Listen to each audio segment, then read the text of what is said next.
And now let's revisit the power of the mastermind. Andrew Carnegie, who attributed his entire fortune to the power of a mastermind group, brought this concept to Napoleon Hill's attention. Hill defines a mastermind group as coordination of knowledge and effort in the spirit of harmony between two or more people for the attainment of a definite purpose. As he adamantly explains, no one person can have great power without a mastermind group. Creating and being a part of a mastermind group is not about being one of the cool kids. Instead, think of it more like an incubator where you collaborate and implement to create everything you want, and for the greater good. Forming a mastermind group is about accountability and surrounding yourself with people on similar paths and on paths better than you. There are two very distinct advantages to being a part of a mastermind. One is economical, and one, as Napoleon Hill expressed it, psychic. Yep, I said psychic. This can be characterized as superhuman. The economical aspect is pretty straightforward. Economic advantages can be created if you surround yourself with the right people, meaning those who are in perfect harmony with you and who are dedicated to giving you the advice, counsel, and general support to reach your outcomes. Now, we can do this right within the Project Yourself community. We can start an accountability group and start pairing up people within the accountability group and starting mastermind groups. This is going to be the power of how we help each other. In fact, a lot of you are already doing it inside the community and really taking action and talking to each other and sharing advice and all looking for that one common goal. So this is very, very, very powerful. Now, as far as the psychic advantage is concerned, as Napoleon Hill explained, no two minds ever come together without thereby creating a third invisible, intangible force, which may be likened to a third mind. In short, our minds are a form of energy, and as I discussed earlier, we all have prana energy flowing through us. We all have a spiritual component to our minds as well. This is going back to the power of our pineal gland and our superhuman powers. When your mind is coordinated in the spirit of harmony with others' minds, the spiritual or superhuman units of energy of each of the minds form an affinity. This is the psychic or superhuman phase of the mastermind.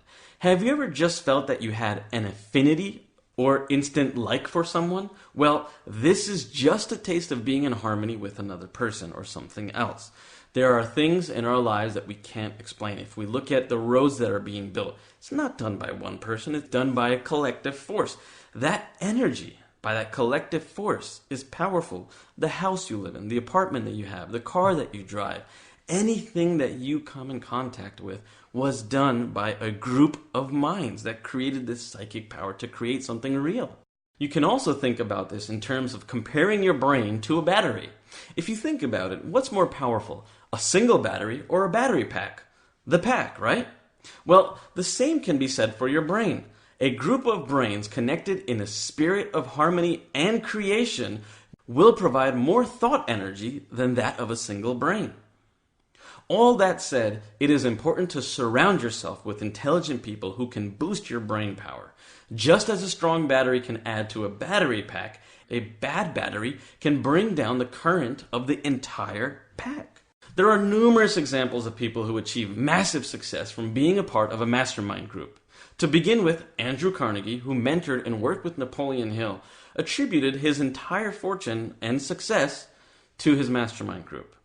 President Theodore Roosevelt started a mastermind group during his presidency that he referred to as the tennis cabinet. Roosevelt was only 42 years old when he became president. Being the youngest American president in history, he turned to his older and more experienced mastermind group for guidance and support. A famous mastermind group in England called the Inklings included writers and poets such as C.S. Lewis and J.R.R. Tolkien and Charles Williams and Owen Barfield.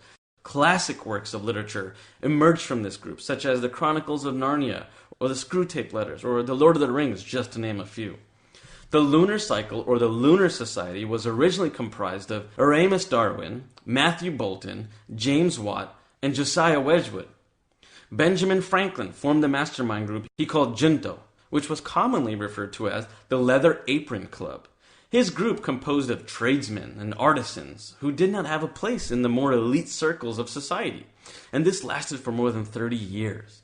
The Bloomsbury Group included intellectual heavy hitters such as writers Virginia Woolf, Leonard Woolf, and E.M. Forster, and economist John Keynes.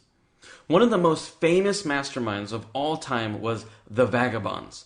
It included Henry Ford, Thomas Edison, President Warren G. Harding, and Harvey Firestone from the Firestone Tire and Rubber Company. You see, ultimately, if you're in the right group, you will see and experience very tangible results.